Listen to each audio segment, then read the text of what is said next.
We must speak the truth if we are to be a great nation. Leader leads people. Leader does not follow public opinion. There is so much debate about moderate and radical Islam, but there is only one Islam. It is not defeat that destroys you, it is being demoralized by defeat that destroys you. The more you study, the more you know, how less you know. I have always believed that one should not be scared of losing. I think that really is the key. Never give up, no matter how hard life gets, no matter how much pain you feel. Pain will eventually subside. Nothing remains forever, so keep going and don't give up. Are we Pakistanis, children of a lesser God? Is there one law for the West and one for us? Is our democracy supposed to be only democracy if you give us a no objection certificate? Lack of rule of law is the main reason Pakistan could not join the ranks of progressive nations. Compromise for your dream, but never compromise on your dream.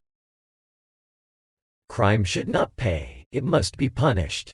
Unfortunately, in Pakistan, big crimes do get rewarded. Holy Prophet, peace be upon him, promulgated a justice system regardless of status of people, yet in Pak the powerful easily escapes. I felt like the Islamic scholar Muhammad Abdullah, 1849–1905, who said on his return from a trip to Europe to his homeland Egypt, "I saw no Muslims in Europe, but I saw a lot of Islam, and of his homeland. There are a lot of Muslims here but no Islam." Faith without wisdom and knowledge could produce bigots completely lacking in compassion and tolerance.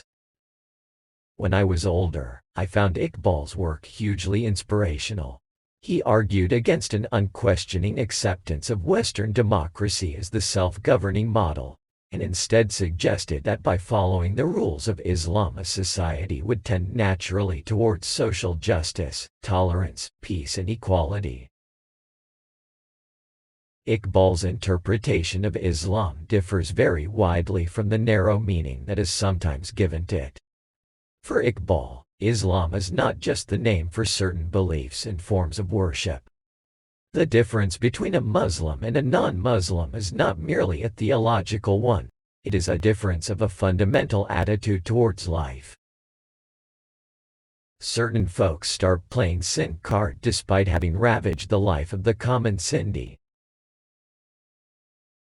Allah exalts whom He wills. Mothers, train your children to only speak truth. The war on terror is the most insane and immoral war of all time. The Americans are doing what they did in Vietnam, bombing villages. But how can a civilized nation do this? How can you eliminate suspects, their wives, their children, their families, their neighbors? How can you justify this? Bravery is standing with the truth and right. Truth is the power that will resolve our problems. I want you all to stand like the Muslims who stood with La ilaha illallah for truth and right. Cricket is a pressure game, and when it comes to an India-Pakistan match, the pressure is doubled. I have always believed that one should not be scared of losing. I think that really is the key. It's more important to try to do something for the cause of poor people of my country. It is not defeat that destroys you. It is being demoralized by defeat that destroys you. These so-called extremists in Pakistan should be brought into the mainstream. If you marginalize them, you radicalize them. The more you study, the more you know, how less you know. I am called an Islamic fundamentalist by Rushdie. My critics in Pakistan say I am a Zionist agent. I must be doing something right. One is actually the democracy here, you know. People assume that this election means that there is democracy in Pakistan. There is no democracy.